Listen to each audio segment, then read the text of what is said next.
Doctor en Història Contemporània, imparteix matèries relacionades amb història econòmica, pensament polític i moviments socials. Però el que més m'ha agradat de la presentació, que és seva, d'on he agafat aquestes dades, és que ell diu que procura promoure el pensament crític a l'àmbit universitari. Crec jo que estem molt mancats de pensament crític en l'era del missatge ràpid i incomplet i de les falses notícies i suposats adoctrinaments. O sigui, jo penso que sobretot a la gent jove li falta esperit crític i penso que és molt bo que es difongui. Bastant política en l'àmbit socialdemòcrata i és escriptor també d'assaig, és assagista.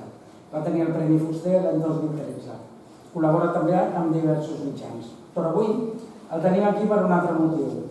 En el cicle de conferències que estem fent des de federalistes esquerres al Vallès Oriental sobre la invasió de Putin a Ucraïna, hem convidat el Josep Burgaia perquè ens parli d'Ucraïna com a terra de frontera, bàsicament.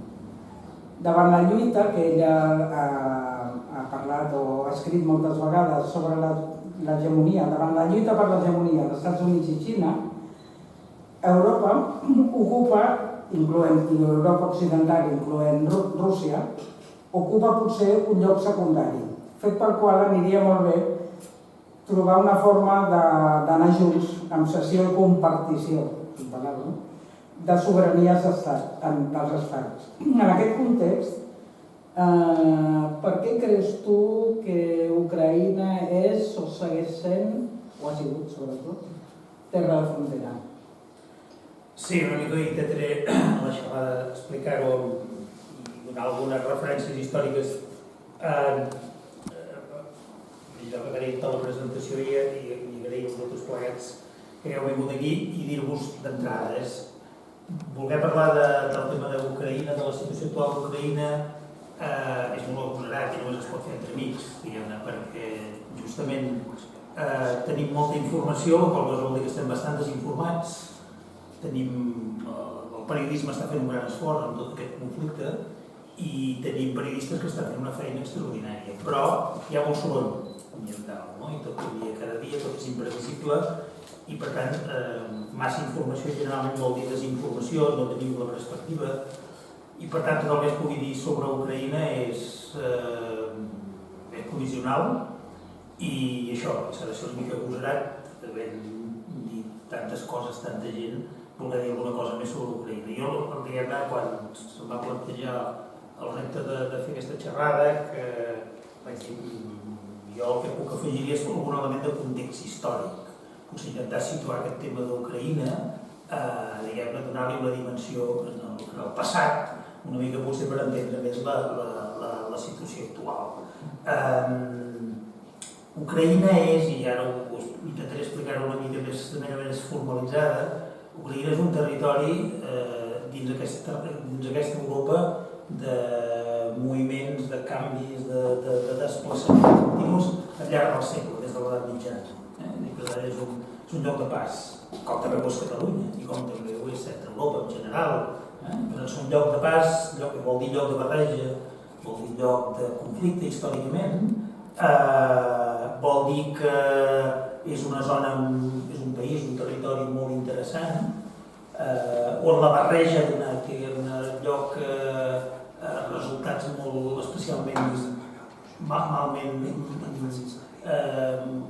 poderosos, ha donat resultats molt poderosos, però també és lligat a l'origen una mica de conflictivitat. Aquesta invasió que es va produir, apagar el projector. Mentre no el faci servir. Mentre no el faci servir. No sé com apagar-ho, això. Bueno, si no és igual,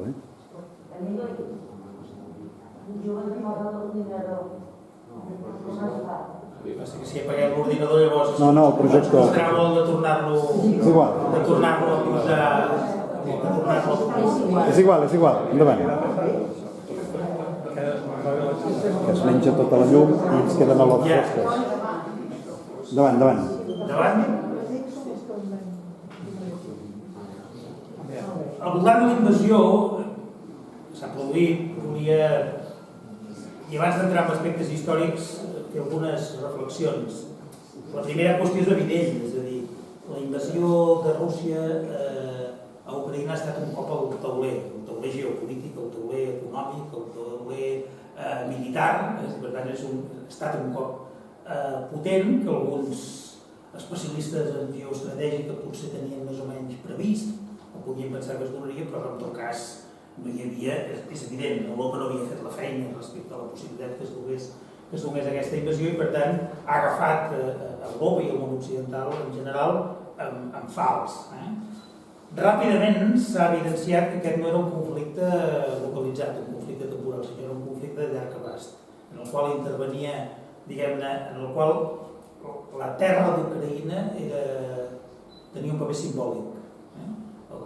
La batalla de fons és una batalla molt més important, que té a veure amb l'hegemonia mundial, té a veure amb el paper de Xina, que té a veure amb el paper de Rússia. Direm algunes coses sobre Rússia que poden ajudar a entendre per què fa aquest cop d'efecte en un moment determinat. És una guerra que ja es veu, és una guerra amb una invasió amb uns efectes molt a llarg termini que a més són imprevisibles, perquè les possibilitats que això agafi una dimensió molt més gran, que l'OTAN acabi havent d'entrar en aquest conflicte és una realitat, és una possibilitat real, per tant no és pura ficció, per tant això pot agafar una dimensió molt més gran. Per altra banda, també els efectes econòmics d'aquesta intervenció, d'aquesta ocupació, també són els efectes econòmics que ens els anem trobant sobre la marxa. És a dir, estan passant coses que no estava previst que passessin. La dependència europea, des del punt de vista energètic, tot i que era evident, s'ha mostrat molt més important del que ens havíem plantejat.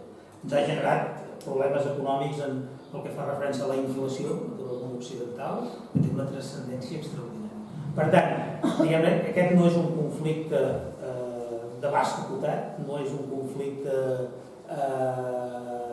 de curt termini, no és un conflicte localitzat, que en dèiem els conflictes localitzats durant la Guerra Freda, això és un conflicte estructural, de llarg abast, i on els riscs bèl·lics són grans. Les amenaces d'armament nuclear, de fer servir l'armament nuclear per part de Rússia, són amenaces, però són amenaces que en un moment determinat podrien anar molt més enllà de les amenaces.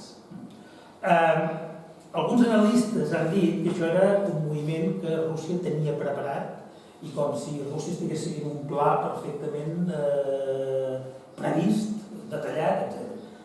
Jo soc dels que crec, pel que està passant en la realitat, que no, això no és així. És a dir, Rússia tenia la voluntat de fer aquest cop de Putin, de fer aquest cop de puny sobre el tauler per canviar una mica la situació i les regles del joc, però la seva actuació s'ha anat adaptant sobre la marxa. De fet, aquesta invasió comença amb un plantejament, jo dic, soviètic. Aquesta és una intervenció que fa pensar una mica amb els tancs que entren al 58 a Hongria o amb el 68 a Praga. És a dir, aquella idea de farem una exhibició de força i, per tant, el país que rep la nostra exhibició de força s'entregarà ràpidament i, a més, comptem que tenim una població o una part important de la població d'aquest país que ens és favorable. Per tant, el nivell d'informació de l'exèrcit soviètic, de Putin, dels estructures de poder russes, ha estat més aviat bastant erroni. I és evident que sobre el paper, sobre el terreny, en el dia a dia han anat canviant. S'ha posat en evidència ràpidament la ineficiència dels grans exèrcits. Això ha passat també a l'exèrcit americà, sobretot quan s'han de desplegar per terra. Són grans exèrcits, sobretot són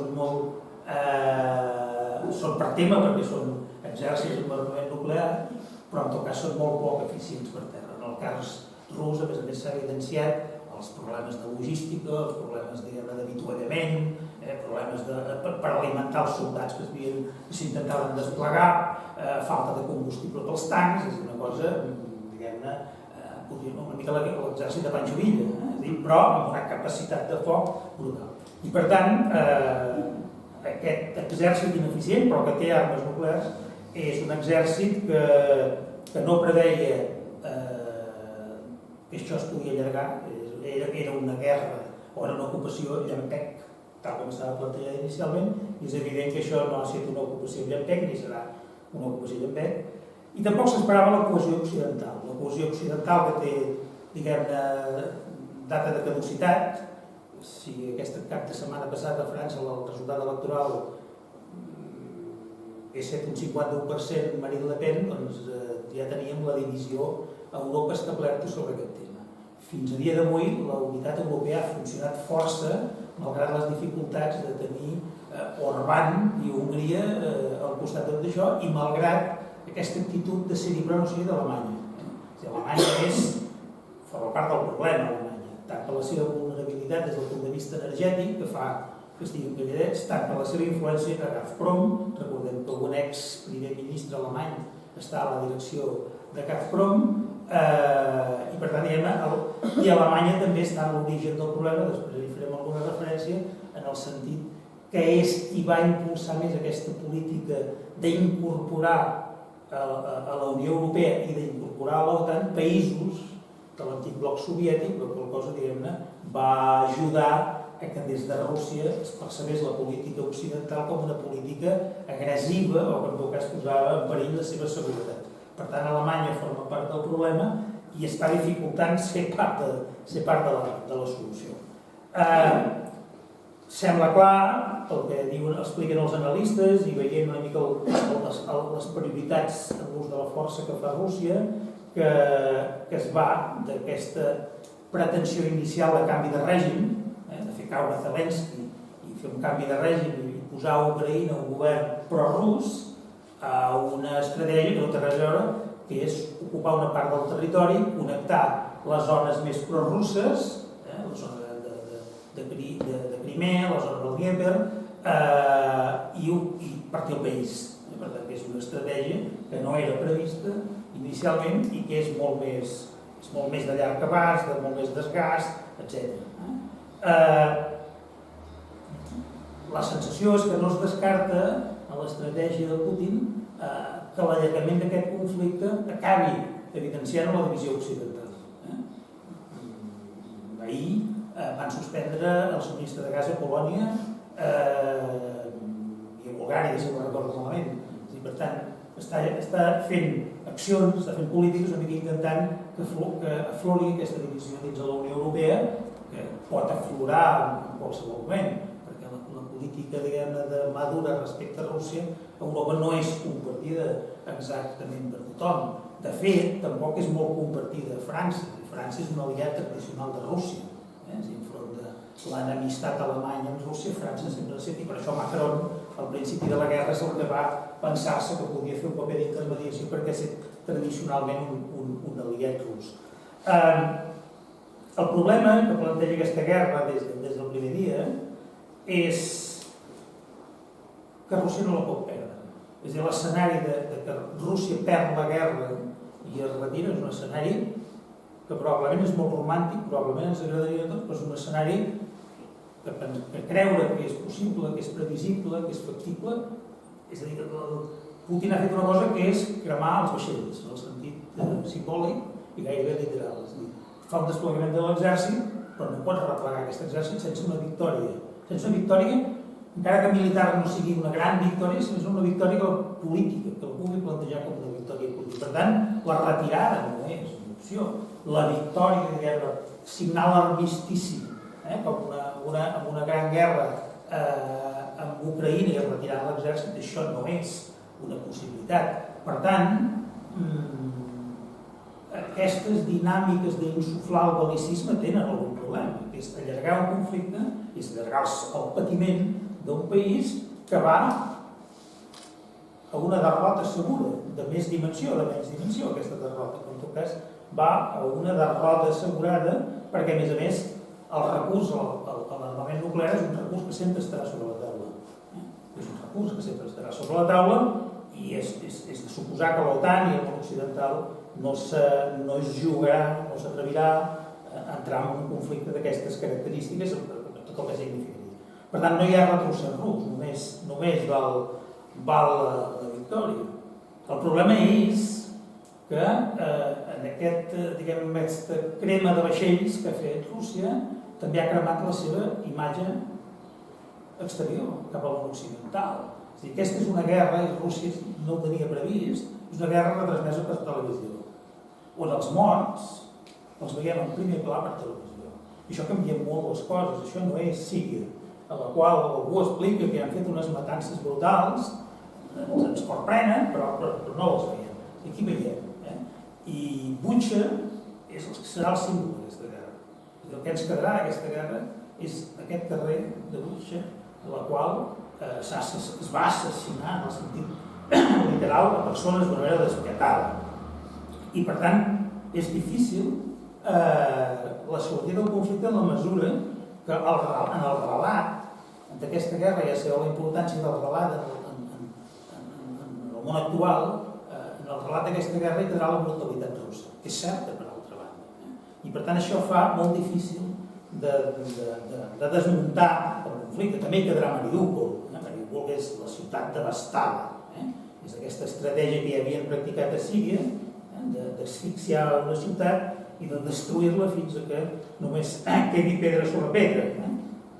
Per tant, el cost reputacional d'aquesta guerra per Rússia és brutal. I la marxa enrere i la reincorporació de Rússia, diguem-ne, a la política mundial serà molt complicada després d'aquestes imatges. Per altra banda, estem en un món on això, on es retransmet la guerra en directe i, perdoneu la frivolitat, però una mica la guerra de vegades se segueix una mica com si fos una sèrie, un serial de Netflix, És a dir, tenim entregues al migdia, al vespre, etc., que lògicament ens fan prendre consciència del problema, però on ens anem acostumant a la cruesa de les imatges que se'ns van transmetent i, a més, tendim a marxar de la racionalitat d'aquest conflicte, si és que un conflicte d'aquests se li pot donar racionalitat, i ens anem instal·lant en l'emocionalitat. I en aquella actitud com si haguéssim de prendre part. Som prou ucraïnesos i som antirussos, a la qual cosa això dificulta encara molt més la sortida del conflicte. Tenint en compte els costos que això té, primer pels ucraïnesos, per suposat, perquè és una tragèdia pels ucraïnesos, però que també té els efectes que té molt negatius per Rússia, des del punt de vista econòmic, des del punt de vista, diguem-ne, de la imatge cap al món occidental, des del punt de vista de com sortir d'una dinàmica d'aquestes característiques, on s'ha planejat per què Putin s'ha ficat en un conflicte d'aquestes característiques. I una explicació, que no és l'única, però que jo crec que és important, és Rússia és una antiga gran potència, era la segona gran potència durant tota la Guerra Freda, per tant era un actor principalíssim en la política mundial, a la dinàmica mundial durant 50 anys, i es troba, a partir dels anys 90, a partir de la desaparició de la Unió Soviètica, és un país amb absoluta declinació des de tots els punts de vista. Des del punt de vista econòmic, malgrat els oligarques que van Ferrari, és un país amb molts problemes econòmics, és un país amb molta declinació en el panorama mundial. Aquí dono algunes dades per evidenciar-ho. Un PIB d'1.600.000 milions de dòlars. Això és un 25% més de PIB que Espanya.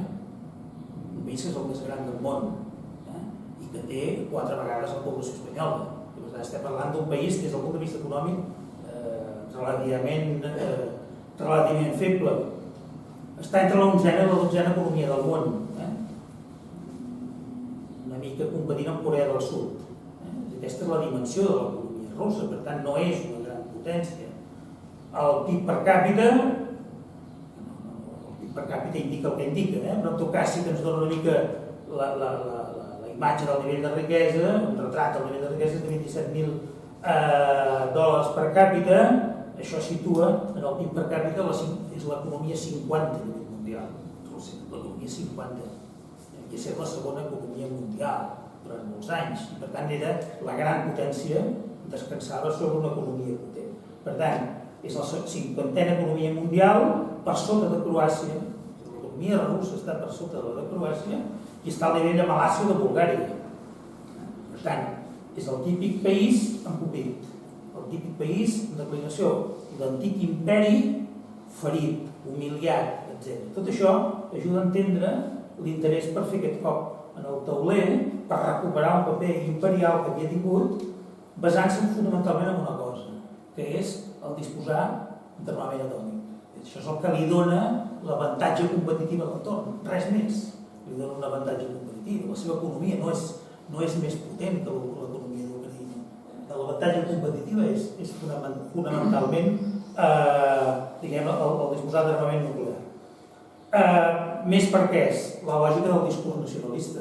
Si en lloc hi ha hagut un discurs nacionalista i hi ha un discurs nacionalista brutal, és a Rússia. El discurs de Putin és un discurs d'un liberalisme autoritari farcit sobretot de nacionalisme, de patriotisme, etc.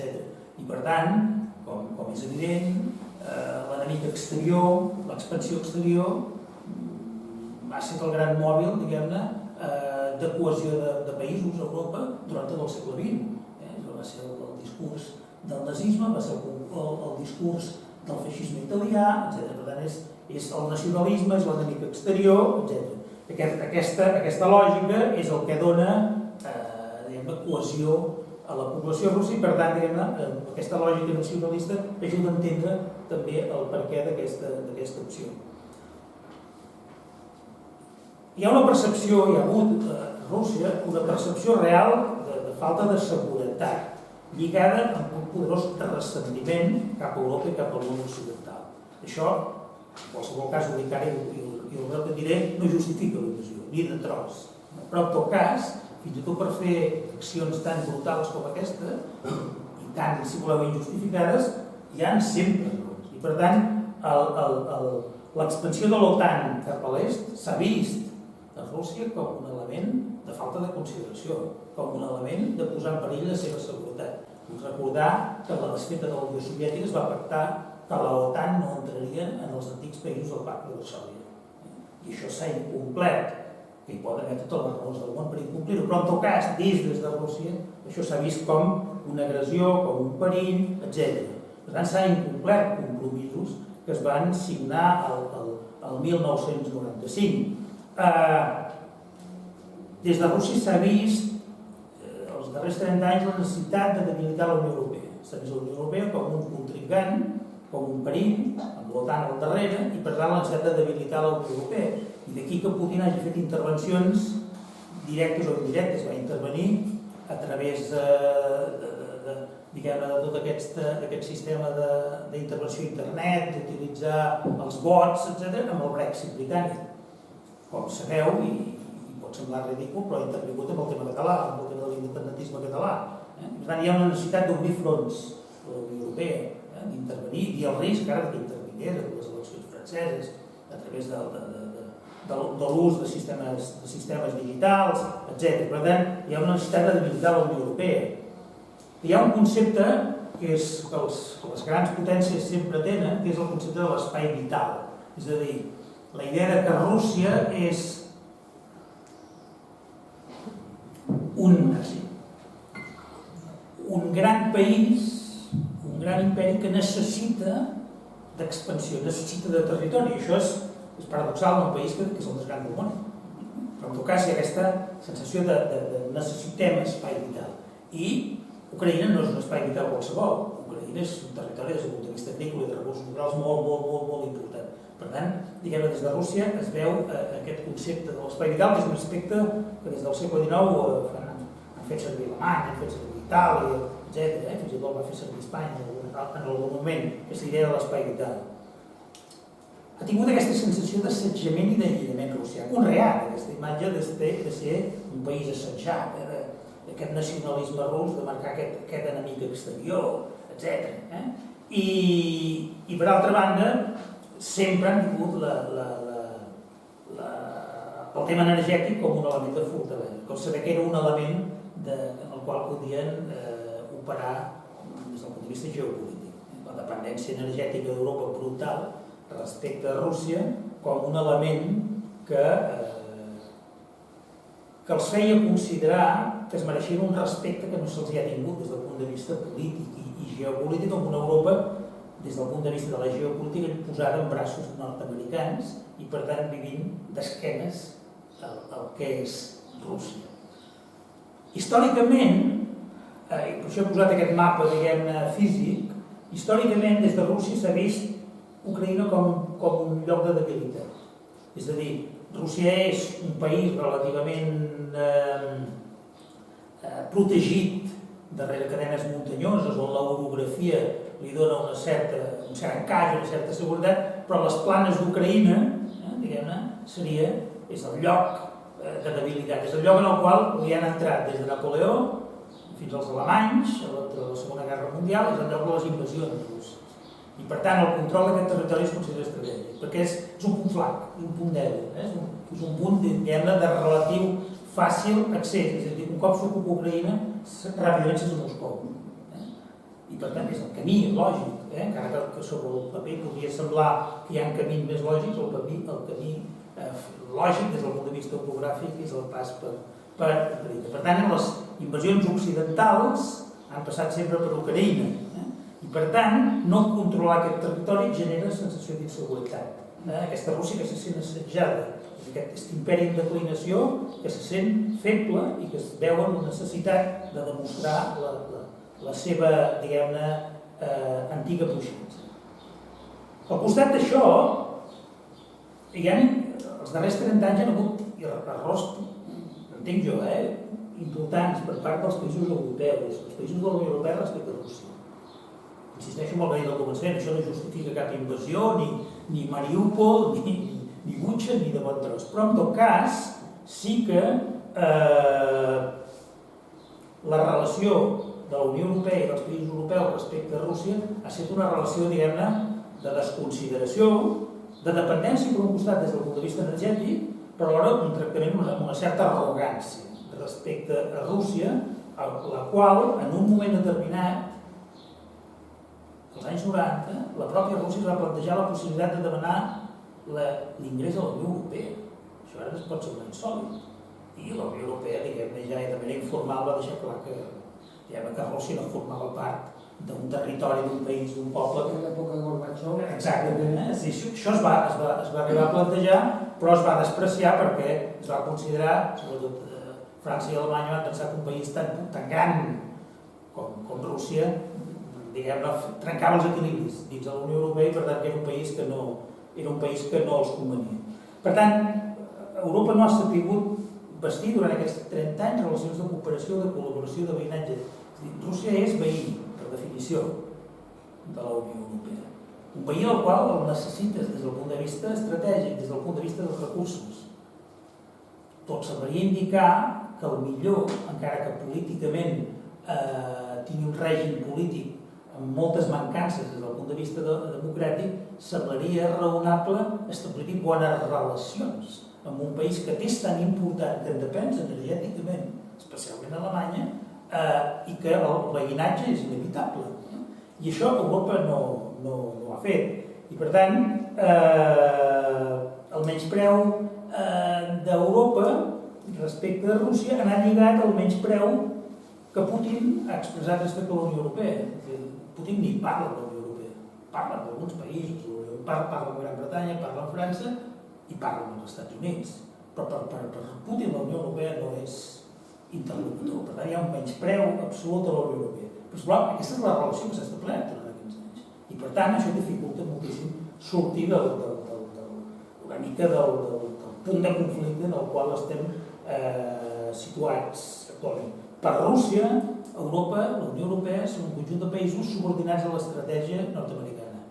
I per tant, quan ha de parlar amb Biden. No parla amb la presidenta de la Comissió Europea, parla amb Biden. Aquesta és una mica la situació, però és una situació generada per Europa, una Europa en la qual hi ha, com hem dit abans, aquesta Alemanya que ja fa un paper ambivalent. Una Alemanya que va ser la principal interessada en desplaçar-se, aprofitar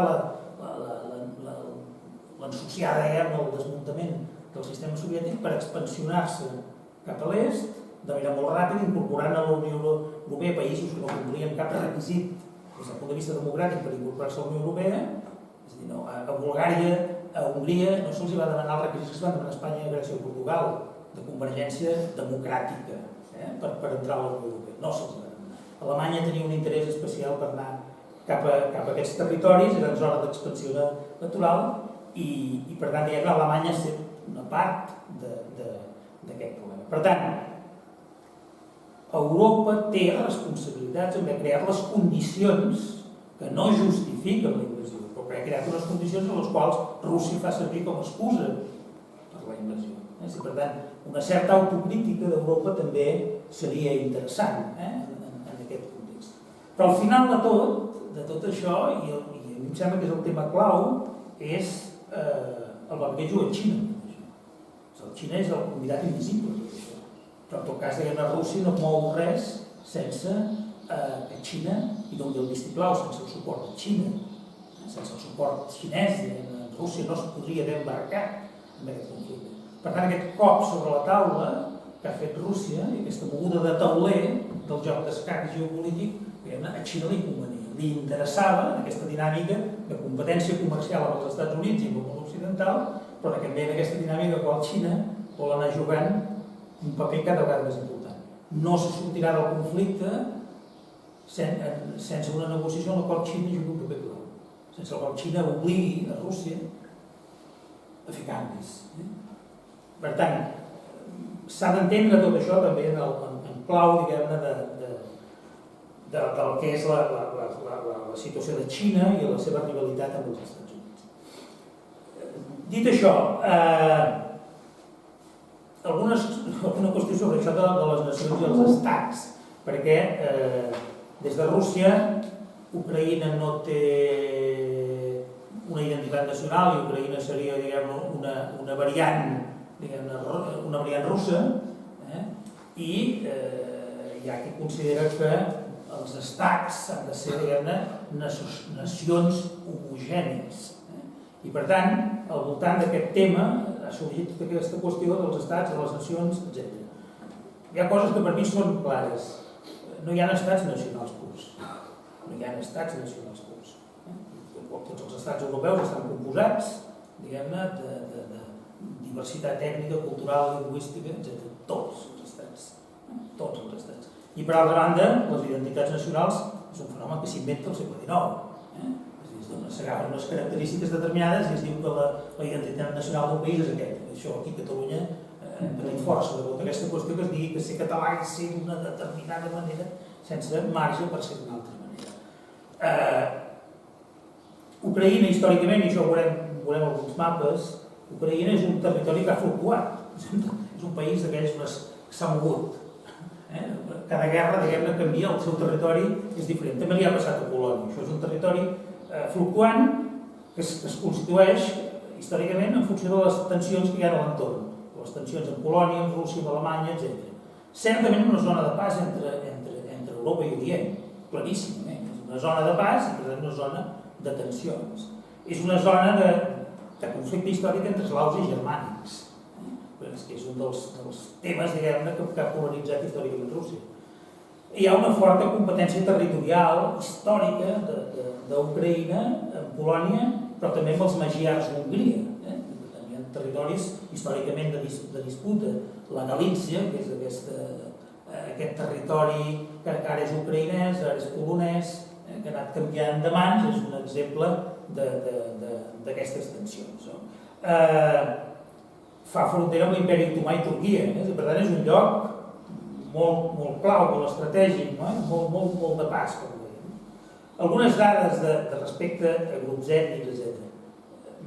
A la Ucraïna actual, el 75% són ucraïnesos, són eslaus ucraïnesos, i un 15% són russos. Després hi ha bielorussos, moldaus, tàrtars, jueus, gitanos, alemanys, hongaresos, polonesos, romanesos, armenis, grecs, àzeris, etc. Si és un lloc plurinacional, plurilingüístic, pluriètnic, llengües, l'ucraïnès, el rus, el tàrtar, el rutel, l'armeni, el grec, el jiddisch, històricament hi ha motius. He remarcat el surgi. Què és el surgi? El surgi que és l'ucraïnès barrejat amb rus. És la llengua que utilitza la majoria de la gent. Si no és un idioma reconegut, és un ucraïnès de barreja. I la gent parla, molta de la gent ucraïnesa parla ucraïnès amb barreja de terminologia russa. I aquesta és, diguem-ne, la llengua predominant. De fet, el propi president actual família de parla russa, i parla un llenguatge o un idioma mixt de rus i ucraïnès. El mateix passa amb la religió. La majoria són cristians ortodoxes d'Ucraïna, però uns depenen de l'església ortodoxa ucraïnesa que segueix el patriarca de Moscou, el 55%, i uns altres, el 30%, són de l'església ortodoxa ucraïnesa que segueix el patriarcat de Kiev. Per tant, és una zona de canvi, de barreja, i això ha conviscut durant anys amb una certa normalitat fins que les tensions que havia provocat Rússia han trencat. Sobre el fet de ser ucraïnès i ser rus. Això de ser ucraïnès i ser rus és com ser català, doncs hi ha moltes maneres de ser ucraïnès, rus, hi ha moltes maneres de ser català. Anna Rey, que és una historiadora sobre la història d'Ucrània molt interessant, diu una cosa que és òbvia però que a mi m'agrada. Diu, ser ucraïnès no té a veure amb cognoms ni amb la llengua que es parla. Es tracta d'una elecció moral. Soc ucraïnès perquè vull ser ucraïnès, és a dir, no ve definit, no ve determinat. I ucraïnès és terra de frontera, però vull quan diem que és terra de frontera. És a dir, terra de frontera no és una relativització. De fet, Putin fa servir Catalunya, això és una terra de frontera perquè bàsicament són russos una mica diferents, per tant són russos. És terra de frontera perquè és un territori que ha estat sempre envaït, ha estat lloc de pas, i els russos es creuen, o una certa part dels russos es creuen, tenir dret sobre aquest territori en el qual hi ha hagut grans sofriments. És probablement el país que ha patit més al llarg del segle XX. Pateix totes les guerres d'una manera brutal. L'holocaust jueu durant la Segona Guerra Mundial és brutal. Després hi farem la referència.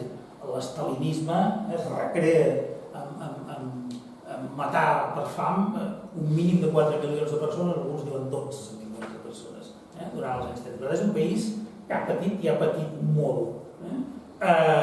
Però és un país en el qual, diguem-ne, hi ha hagut en un moment determinat la voluntat de constituir-se amb estat i amb estat democràtic. Per mi hi ha una idea clara. Ucraïna és Europa. Ser ucraïnès és ser europeu, i això històricament és així de clar. Però ser rus també és ser europeu. Perquè el perill, amb aquesta presa de posició actual, respecte als agredits, que són els ucraïnesos, i respecte als russos ens pot portar a un equívoc que és considerar que Rússia és un país oriental, una Rússia asiàtica. La Rússia és històricament Europa i forma part de la cultura europea. Aquí us he posat la portada d'un llibre que us el recomano molt, d'Orlando Figes, aquest historiador, que es diu Los Europeos, que explica com el segle XIX es crea l'imaginari de cultura europea. És a dir, com el ferrocarril, com la millora de les comunicacions en general, com la millora de les edicions de llibres, etc., que va crear una cultura europea al llarg del segle XIX. I aquesta cultura europea, feta d'intel·lectuals, que es mouen per tota Europa, és una cultura que va, sobretot des de París, fins a Moscou i fins a Kiev. I per tant, els grans músics europeus, Brahms, Mendelssohn, Schumann, etc.,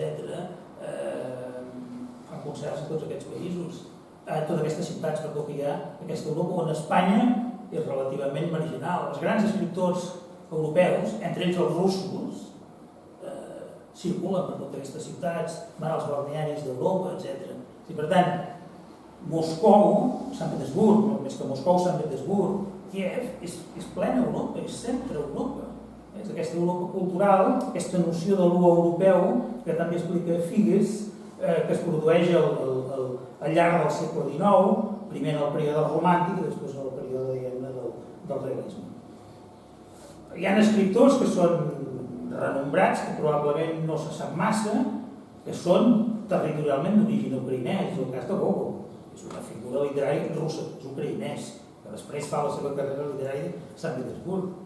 Però Anna Akhmatova també és la poetessa per antonomàsia de la Rússia de principis del segle XX, és una poetessa que prové d'Ucraïna. Josep Conrad, que acaba escrivint en anglès, també és ucraïnès, o Paul Celan, o Bulgakov, o Irene Nemirovsky, o la Clarice Lispector, és a dir, gent que acaba utilitzant o el rus, o l'ucraïnès, o altres llengües, i que són intel·lectuals renombrats. El mateix Chekhov, Andrei Chekhov, que és un dels escriptors de referència del XIX, neix prop a Taganrog, que és a pocs quilòmetres de Mariúpol.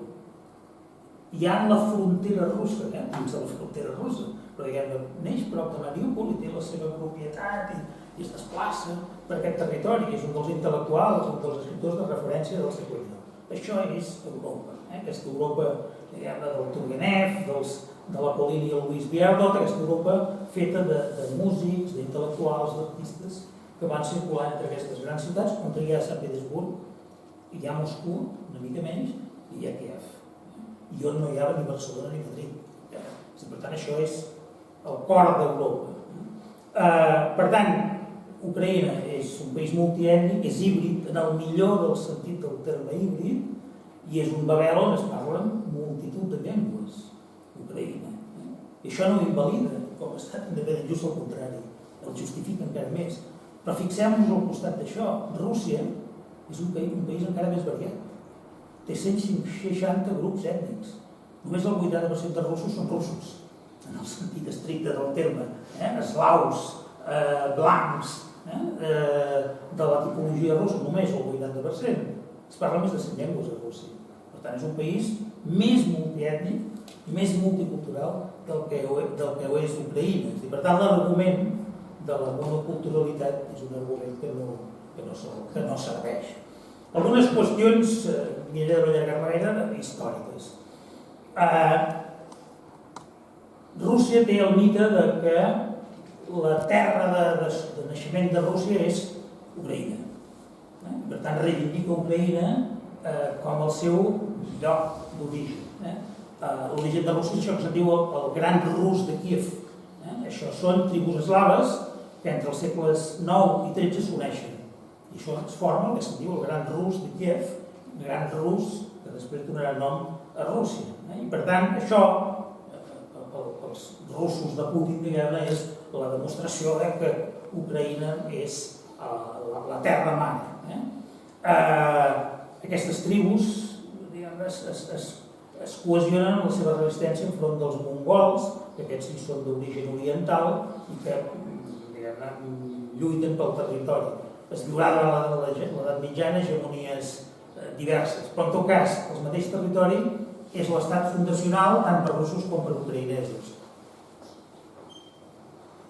Això, si us recordeu, passava també a la zona dels Balcans, en la qual determinats territoris eren el lloc dels pares, pels serbis, pels croats, pels musulmans, etc.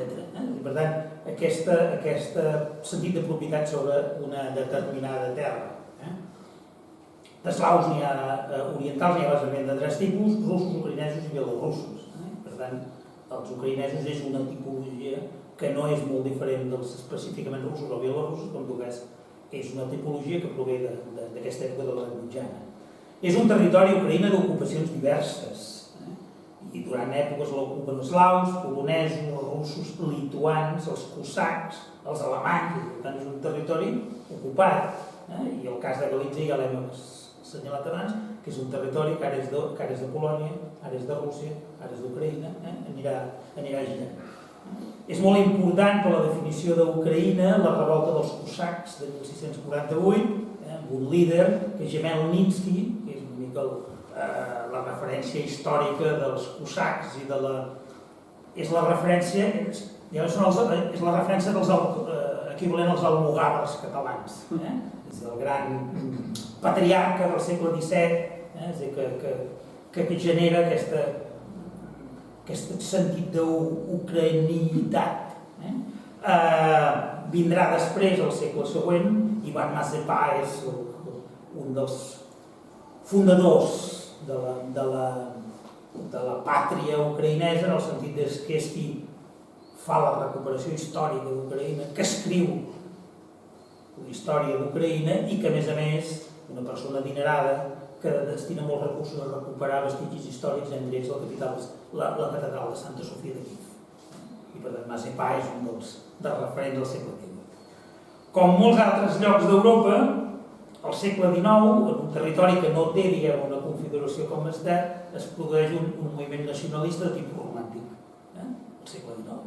lligat al romanticisme, aquesta recuperació de les identitats nacionals, etc., apareix un nacionalisme, un romanticisme que recupera el folclore, la literatura, que crea clubs esportius, que crea associacions, multitud d'entitats cíviques i que crea una organització que es diu la Rada Ucraïnesa, que una mica intenta donar forma a tot això.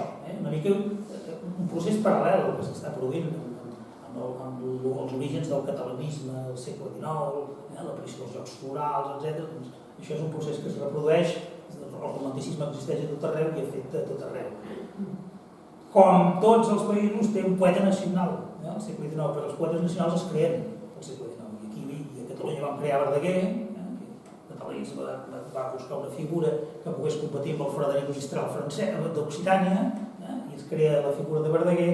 Doncs Shevchenko és que no és un jugador de futbol, ja veu que era molt bo aquest nom, és el poeta nacional del segle XIX, en el període romàntic, i ja en la segona part del segle, el període ja més realista, Ivan Franko és el referent no només literari, sinó historiador, de recuperació de les tradicions, etc. És un personatge que també és present en totes les recuperacions nacionals que es fan al llarg del segle XIX. Finalment, culmina tot això el Kukrevitsky, que crea aquesta societat ucraïnesa progressista, que és un historiador i que és el que crea un fil explicatiu, diguem-ne, a tot el que és el tema nacional. Viurà Ucraïna un període fugaç d'independència, com ha estat el període 17-21, fixeu-vos, 17, Revolució Russa. I per tant, diguem-ne, s'aprofita que Rússia està porta a terme una revolució i una guerra civil, que dura fins a l'any 21, a Rússia. Ucraïna desenvolupa un procés d'independència que serà doble. Hi ha dos territoris que s'independitzen, un com a República Popular Ucraïnesa, l'altre com a República Socialista Soviètica d'Ucraïna, que pretén la incorporació d'aquesta república a la Rússia soviètica. Finalment, a l'any 22, és a dir, quan el model soviètic s'assenta finalment, el que fa és pactar la Unió Soviètica amb Polònia i es reparteixen Ucraïna. Galícia passa a Polònia i la Unió Soviètica es queda amb la resta de territori. Aquesta Ucraïna dins de la Unió Soviètica és una Ucraïna que pateix un procés de russificació molt important durant molt temps. El rus passa a ser llengua obligatòria, oficial, etc. I per tant hi ha una russificació molt important, però que sobretot s'evidenciarà durant el període de Stalin.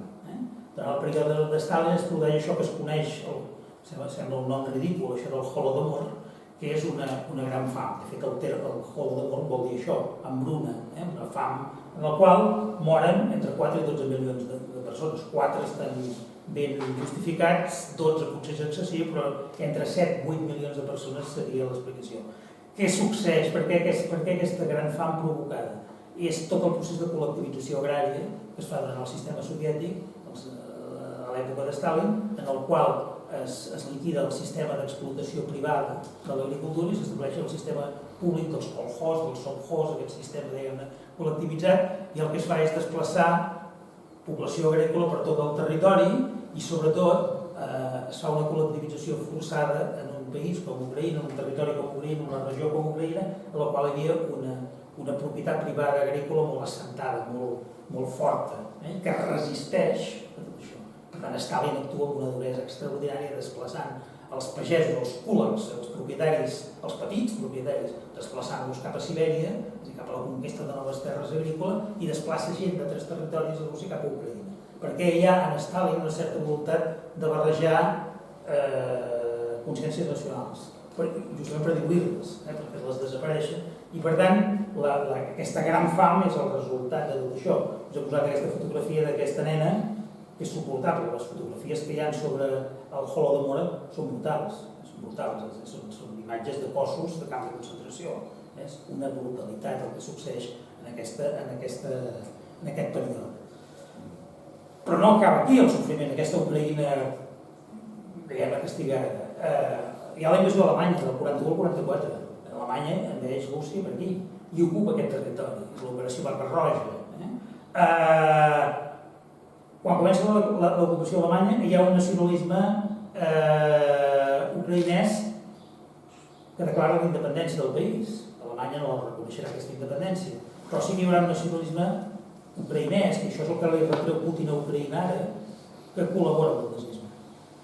No tot el nacionalisme ucraïnès col·labora amb el nazisme, però hi ha tropes, hi ha cossos d'exèrcit del nazisme que són ucraïnesos i als quals se'ls encarrega especialment una funció que és la detenció, deportació i desaparició de jueus.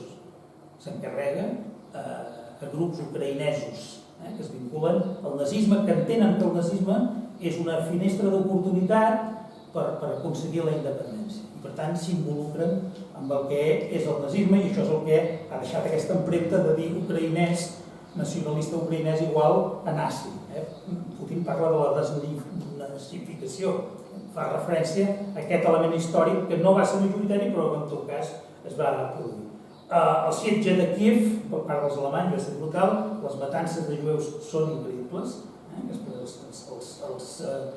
es compten per milions els jueus morts a Ucraïna, que és un territori en el qual hi havia una concentració de població jueva molt important. Finalment ocuparan tot el territori, és un territori molt interessant des del punt de vista de la producció agrícola i per tant és un territori que ocupen i exploten.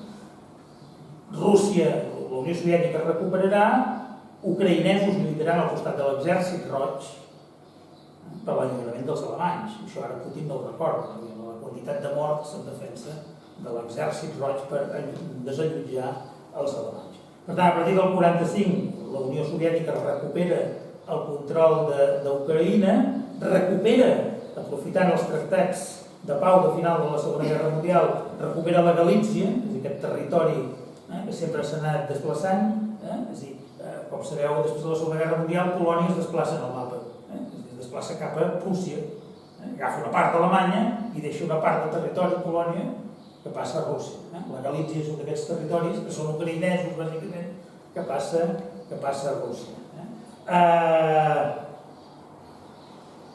En aquest context, i tenint en compte que hi havia una certa mala consciència, sobretot a l'època quan mor Stalin, a l'època de Khrushchev, hi havia una certa mala consciència sobre com s'havien tractat els ucraïnesos als anys 30, amb tota la col·lectivització agrària.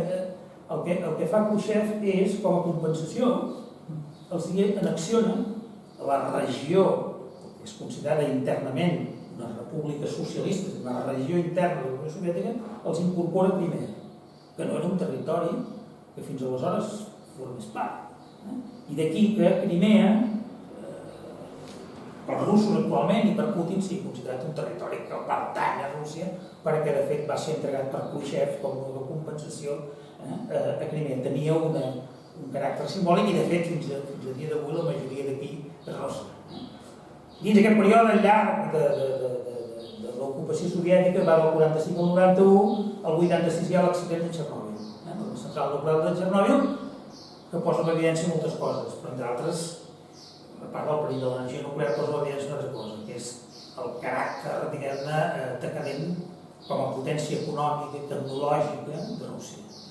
Txernòbil ens alerta a tots que Rússia, o la Unió Soviètica, no és aquella potència que ens havien dit que era, sinó que és una potència decadent amb armament nuclear, amb tot el que això suposa. Txernòbil és una mica el símbol d'aquesta decadència soviètica. A partir d'aquí, del desfeta de la Unió Soviètica, el 91, Ucraïna aconsegueix la independència, aquesta independència que li ha estat històricament tampoc, no li ha estat tampoc reeixida.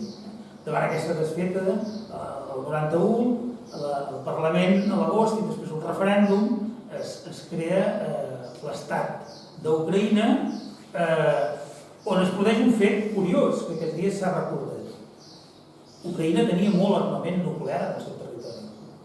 Hi havia una part de l'exèrcit soviètic que estava en territori ucraïnès, tenia armament nuclear. I és Ucraïna que renuncia a l'armament nuclear. És més, exigeix a Rússia que s'emporta l'armament nuclear, perquè no es veu un cor de fer front al manteniment de l'armament nuclear.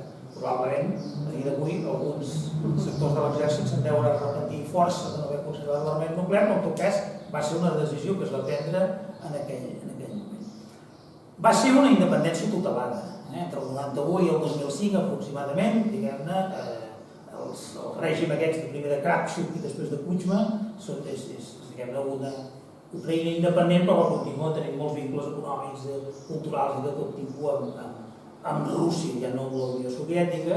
Els anys 2004-2005 es produeix aquella famosa, que tots recordem, Revolució Taronja, on apareix la Yulia Tymoshenko i el Viktor Yushchenko, en els quals, diguem-ne, es confronten el sistema pro-rus que era vigent i es posa en evidència durant aquesta revolució taronja les limitacions com a país democràtic d'Ucraïna.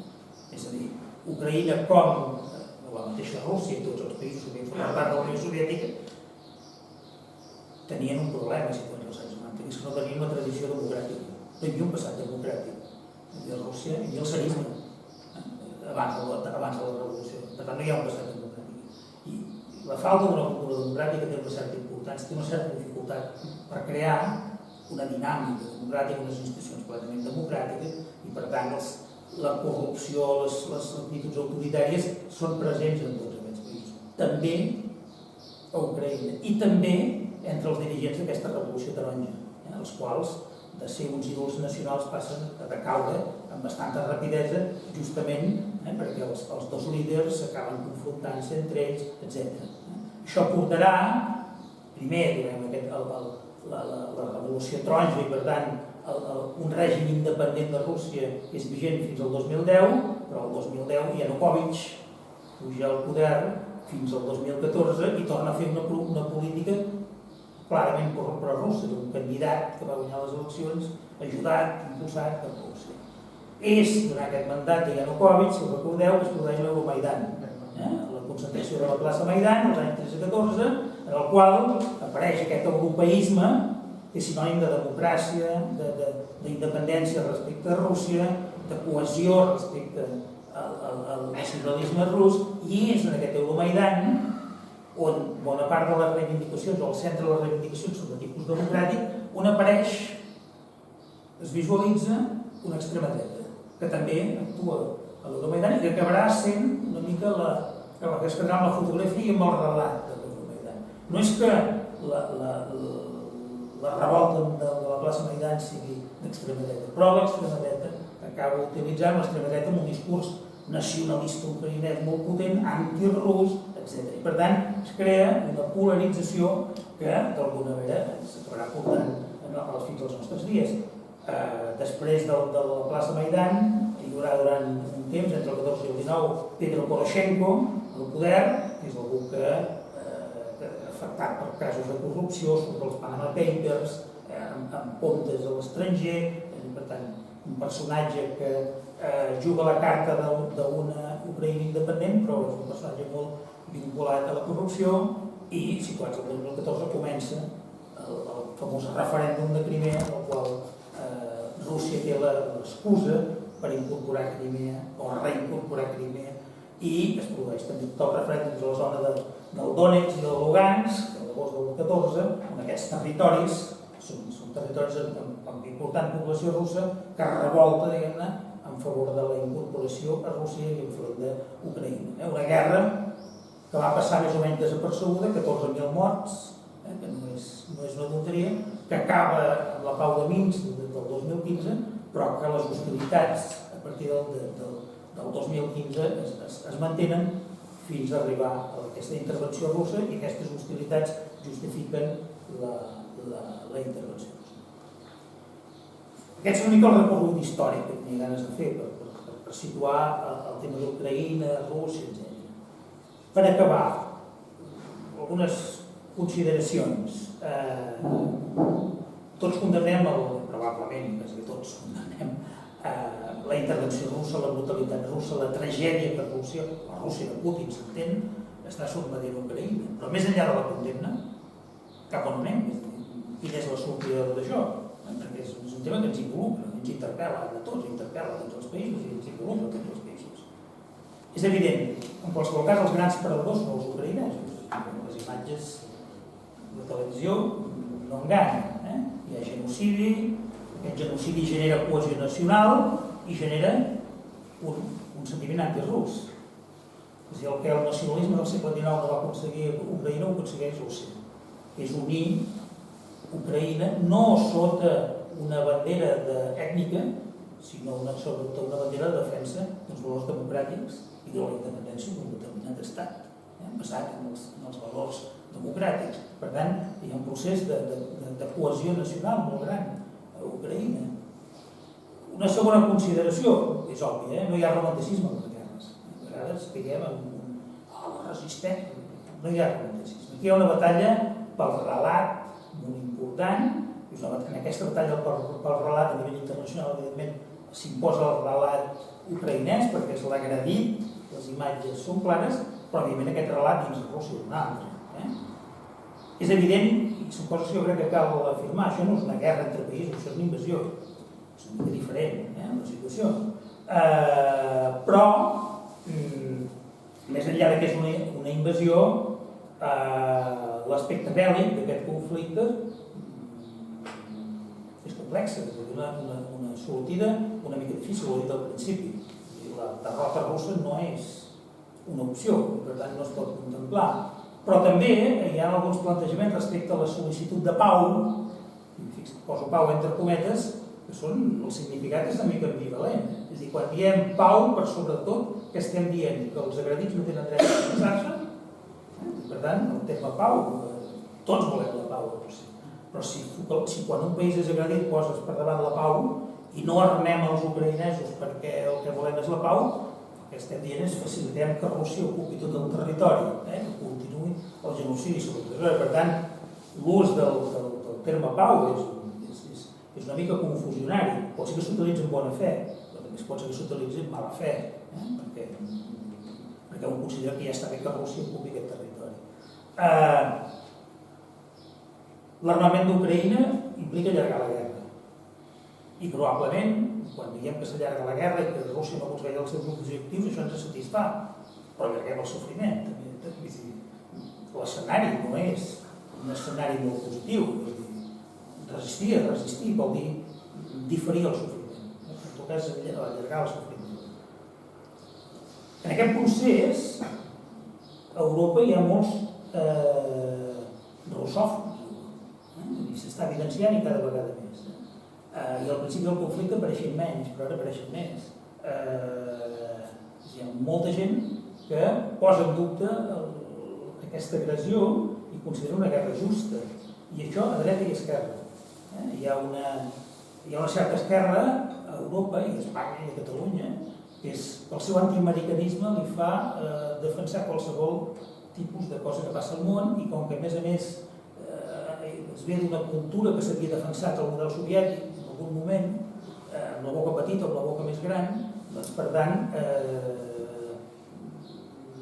d'alguna manera es posa en qüestió. Fixeu-vos el dilema, el debat que hi ha dins de Podemos en relació a aquest tema. Hi ha posicions absolutament confrontades amb sectors absolutament prorussos i que ens estan explicant a qui vol sentir-ho que de fet el relat que ens arriba és un relat interessat, etc., esbiaixat, i que això és un gran negoci pels americans, en fi, etc. Hi ha aquesta explicació. Però llavors hi ha l'extrema dreta europea, que és prorussa. Per què?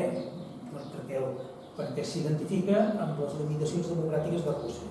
Això que diem la democràcia il·liberal, una democràcia en la qual hi ha eleccions, però no hi ha estat de dret, no hi ha cultura democràtica imperant, etc. I ja heu vist Le Pen a França quins esforços ha hagut de fer per desmarcar-se d'aquest món. Per tant, a Europa hi ha sectors i veurem la Hongria d'Orbán fins a quin punt aguanta la unitat amb la Unió Europea. Però Europa és perdedora d'aquest conflicte. Jo crec que és Europa, el concepte d'Europa i Europa és perdedora en aquest conflicte. Primer perquè tard o d'hora generarà divisió. Està generant i generarà més divisió i més en la mesura que patim efectes d'aquesta guerra. Però sobretot s'està posant en evidència la irrellevància de la Unió Europea. la debilitat de la Unió Europea, el poc pes polític de la Unió Europea. No té pes polític, i els interlocutors són uns altres, i per tant, Europa, que depèn energèticament de Rússia, que pateix els efectes de la guerra, que ha d'acollir, i probablement fa molt bé d'acollir a la gent que fuig d'Ucraïna, però que està a Europa, està en primera línia, pateix els efectes i aquesta guerra, quan se'n sortirà amb un pacte dels Estats Units amb Rússia i Xina, no amb Europa. Per tant, Europa serà la gran sacrificada, pot ser la gran sacrificada d'aquest conflicte. Els Estats Units, quan els convingui, sortiran d'aquest conflicte, pactaran amb Xina i amb Rússia, i Europa quedarà, diguem-ne, haurà cremat ara sí els vaixells de la relació amb Rússia i no tindrà res a dir en la sortida de tot plegat. Per tant, Europa no és perdedora com és Ucraïna, però en tot cas Europa és també perdedora. I finalment una pregunta que un s'ha de fer és quin futur per Rússia? Què n'esperem de Rússia? Perquè hi ha una Rússia més enllà de Putin, encara que és evident que la bona part de la població dona suport a Putin i vota Putin, i té un sistema de propaganda organitzat Putin que el fa des del punt de vista electoral pràcticament invencible. Per tant, però Rússia necessita una sortida de tot això. Si no, aquest conflicte s'eternitza. No podem convertir en un enemic Rússia. La cosa és que un enemic sigui la invasió i sigui Putin, però no es pot convertir Rússia en un enemic perpètu, perquè a més correm el risc que es cronifiqui el model de democràcia autoritària de Rússia i que sigui un model que a més acabi contaminant a molts altres països. Per tant, el tema de quina sortida de Rússia és molt important. Escoltava dies enrere un periodista de TV3 una conferència sobre el tema d'Ucraïna que ha estat sobre el terreny i evidentment que defensava que Rússia és Europa i deia una cosa que em va semblar interessant, que és els oligarques russos, aquests que estan al costat de Putin, en suport de Putin, quan poden viure a Europa occidental, no es compren apartaments a Xangai o a Pequín, es compren a Europa. Tenen els iots al Mediterrani, però al nord del Mediterrani, no a Algèria, al nord del Mediterrani. Quan es compren cotxes, es compren marques occidentals, sobretot europees, no van a la Índia a veure quina marca de vehicle. És a dir, Rússia, gran part de Rússia, és Europa. I Europa, malgrat la brutalitat, malgrat la tragèdia que estem vivint, Europa haurà de fer esforços per reintegrar Rússia a Europa, perquè en la conformació d'Europa, aquesta Europa d'Orlando Figes, dels europeus que es crea al segle XIX, Rússia és un element important i per tant s'ha de reinsertar. Ningú en aquests moments posaria en dubte per què ha existit el nazisme que els alemanys són europeus. Ningú posaria en dubte, o que els italians són europeus, o que malgrat el franquisme els espanyols són europeus. I per tant, recuperar Rússia per l'europeïtat és un tema que genera, és a dir, que vol més que condemnes d'aquestes diguem-ne per quedar bé, requereix polítiques de fons i llarg termini que jo crec que són una mica importants. Reduir aquest conflicte, aquesta ocupació brutal de Rússia i Ucraïna en una batalla entre els bons, que són Ucraïna, i els dolents, que són Rússia, és un reduccionisme excessiu. Europa no es pot permetre una Rússia llançada en mans de Xina, en mans d'Orient, etc., i renunciar al que és el seu patrimoni cultural. I Rússia forma part del patrimoni cultural de l'Europa. Aquestes eren una mica les reflexions, potser m'he allargat una mica, que volia introduir. A partir d'aquí, parleu vosaltres.